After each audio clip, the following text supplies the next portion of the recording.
Thôi bạn nam bên đây đi, từ từ cứ bình tĩnh mà run. Từ giờ đến hết 2 ngày còn rất nhiều đợt phải phát biểu nữa. Vâng, xin chào thầy và chào tất cả bà con cô bác ạ.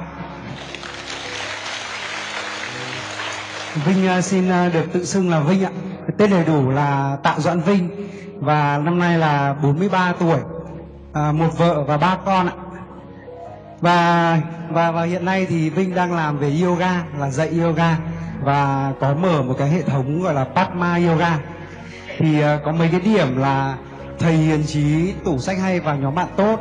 Thì Vinh với cả vợ của mình là Thu Min ạ, cũng trải qua rất là nhiều các cái khóa học, thì thấy rằng là cái việc đồng tư tưởng và quan điểm rất là quan trọng.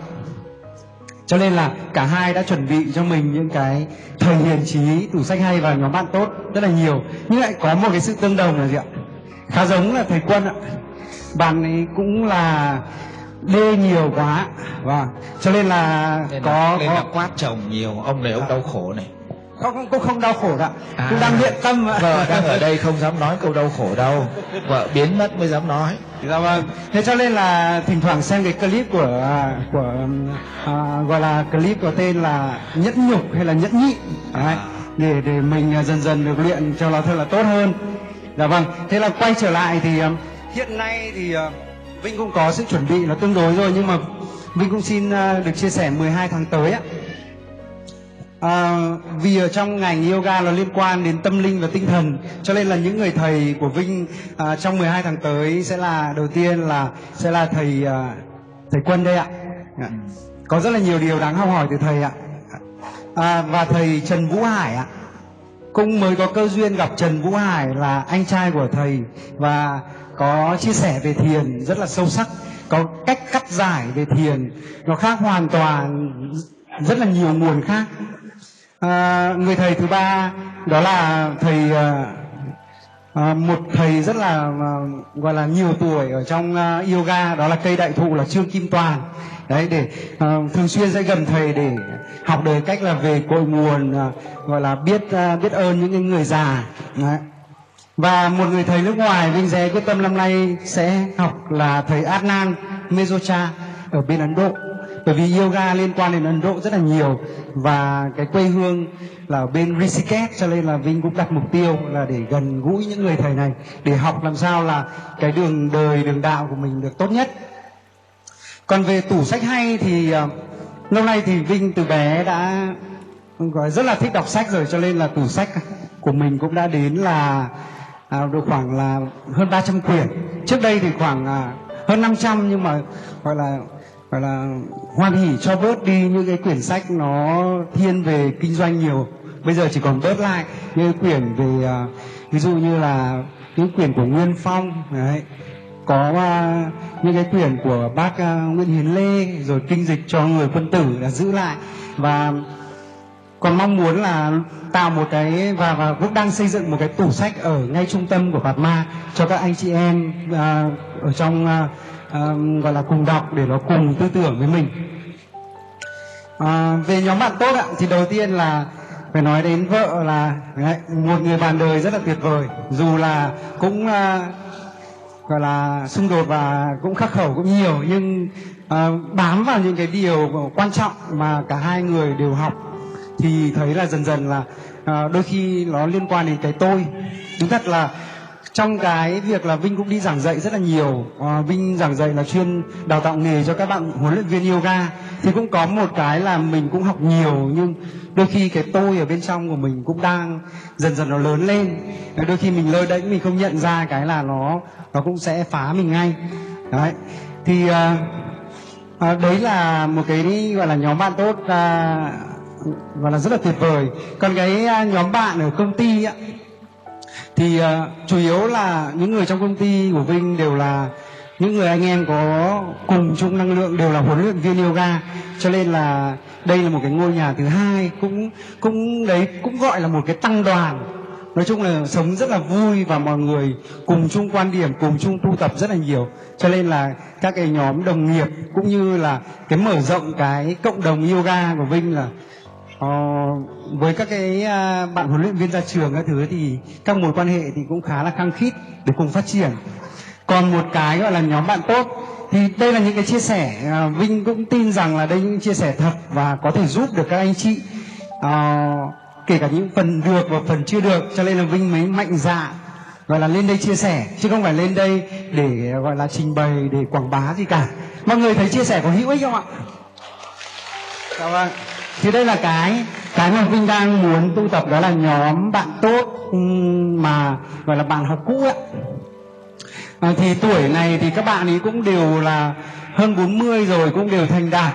Nhưng có cái là anh em gặp nhau là cứ phải vui là bia rượu, cũng phải hạ được một cái nấc là uống trong tỉnh thức rồi. Nhưng cũng cần phải là năm tới là gì ạ? Gặp là chỉ hẹn cà phê thôi. Đấy, không cần phải luôn luôn phải dựa vào gọi là uống bia uống rượu. Thì như vậy cũng là để cái cách là chọn lại. Trong đấy cũng là điều bạn cũng rất là khăng khít với mình từ bé thôi, nhưng mà vẫn phải chọn lại tinh hoa cho một vài người.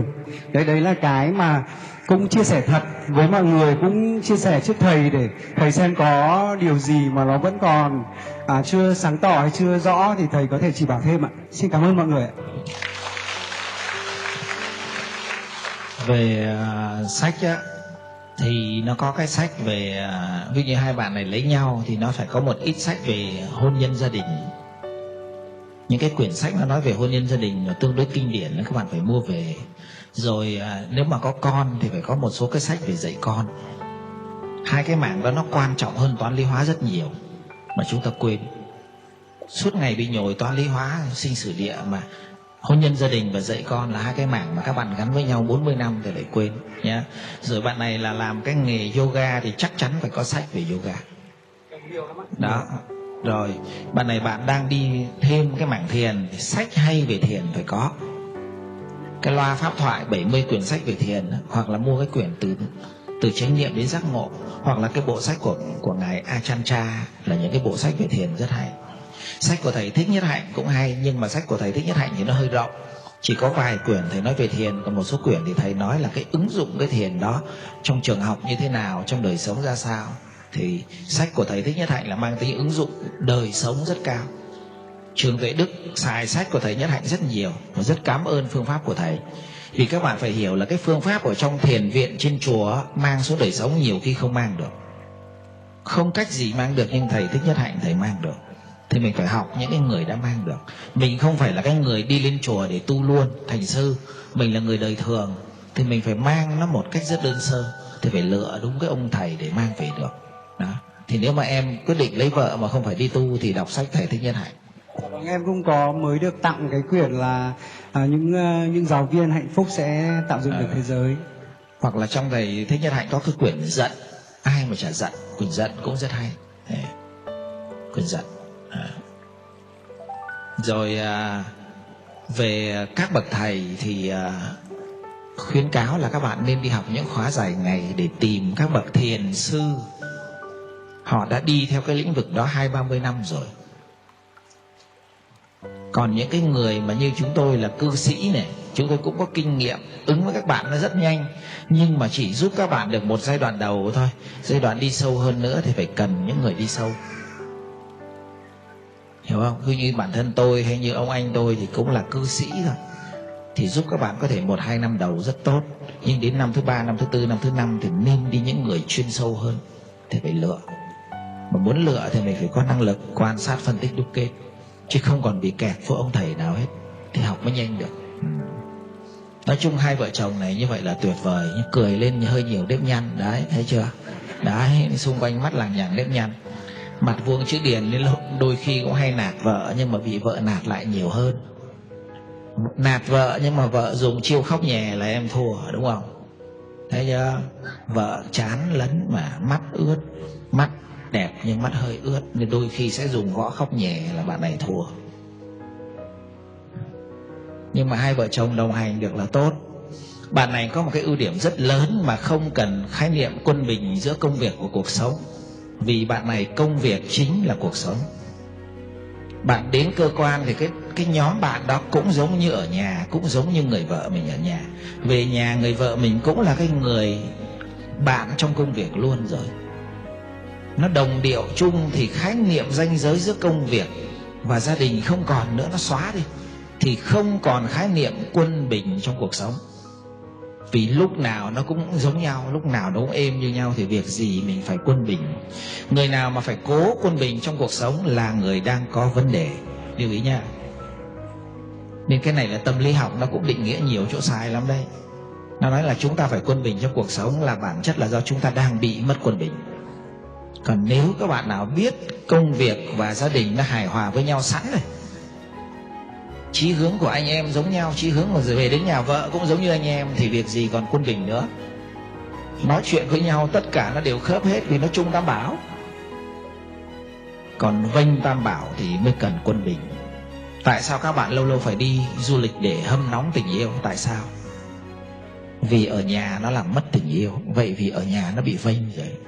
Còn nếu ở nhà nó khớp rồi thì chả cần đi du lịch để hâm nóng, không cần đâu. Nên rất nhiều khái niệm tâm lý học có vấn đề. Mình nhìn sâu vô nó có nhiều vấn đề, nó không chuẩn đâu. Cảm ơn em, chúc mừng hai vợ chồng rất tuyệt vời nha.